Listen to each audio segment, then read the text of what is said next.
Hey mga brods, ito 6'5" Dominic Escobar. Ito kasi mga kabrods ang nababalitang kursunada pala ng San Miguel Beermen. Ito lang naman yung 23 years old lang mga kabrods. Yes, 23 anyos lang na naglaro ngayon dito sa UAAP sa Ateneo mga brods na one and done season nung season 88 mga kabrods. At average naman ng 11 points per game, 6.9 or 7 rebounds per game with 2.6 assists per game with 1 or 2 steals per game. Ito pong si Dominic Escobar dito sa Ateneo mga kabrods. So grabe no, parang magandang stats talaga yan para ka dito sa isang point guard na ito, or sabi nila shooting point guard. Ito pong si Dominic Escobar. Ang skills kasi nito, may shooting na, magaling pa na point guard, mabilis mga kabrods, tapos talagang physical rin na player. Sabi nila kahit pogi ito, kahit pogi mga kabrods, talagang nakikipagpalitan ng mukha yan. Talagang physical kung physical yan. Ito pong si Dominic Escobar.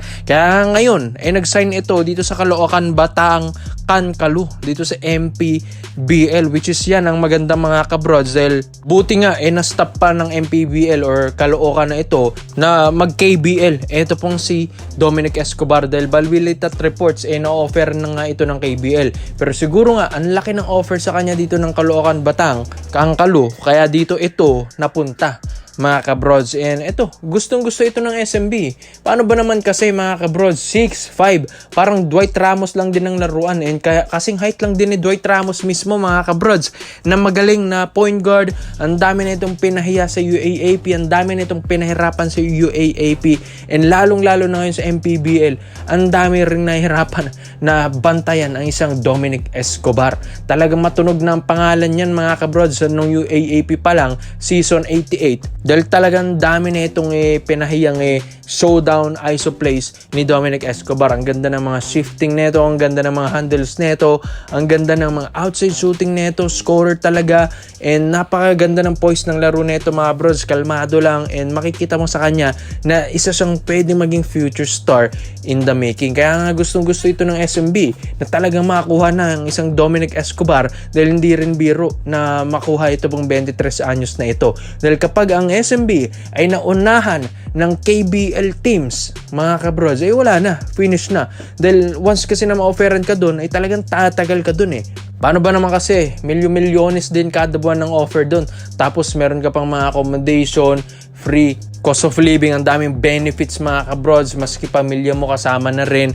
So talagang hindi mo matatanggi ang offer yon. Kaya ang SMB ngayon ay offer ng maayos ito pong si Dominic Escobar habang nandito pa sa MPBL, dahil ang dami na itong matutulong talaga sa SMB in terms of scoring and in terms of defense. Bruin mo, magkakaroon ka ng isang shooting guard ng 6'5" na pwede mong gawing point guard. So saan ka pa mga bros na explosive pa, ang galing pa, mabilis pa mga kabrods. Hindi siya yung 6'5" na babagal Talaga mabilis na 6'5". Ang ganda ng fundamentals, ang ganda ng skill set, ang ganda rin ng court vision, ang ganda rin ng vertical.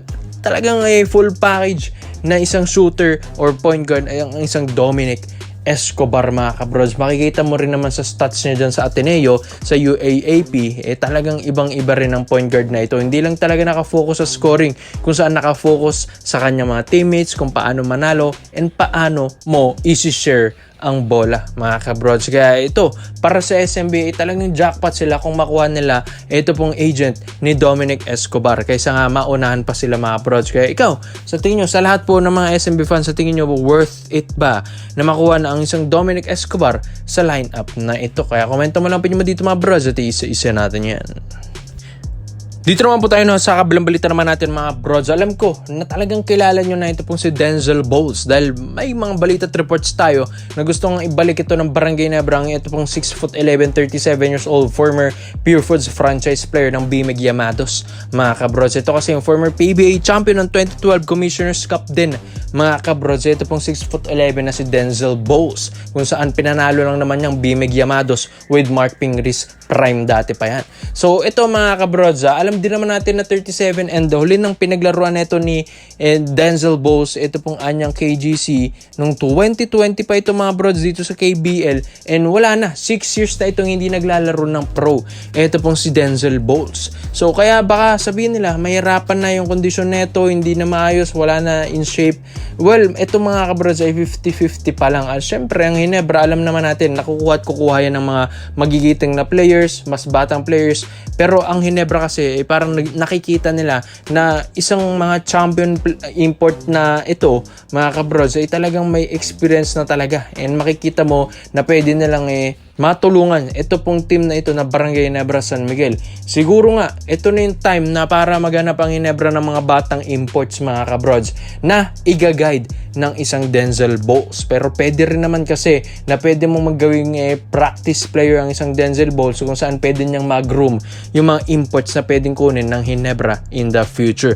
Pero yun nga, sa pwedeng iba, pwede ba ipalit ni Boss Al si Denzel Bowles kay Justin Brownlee?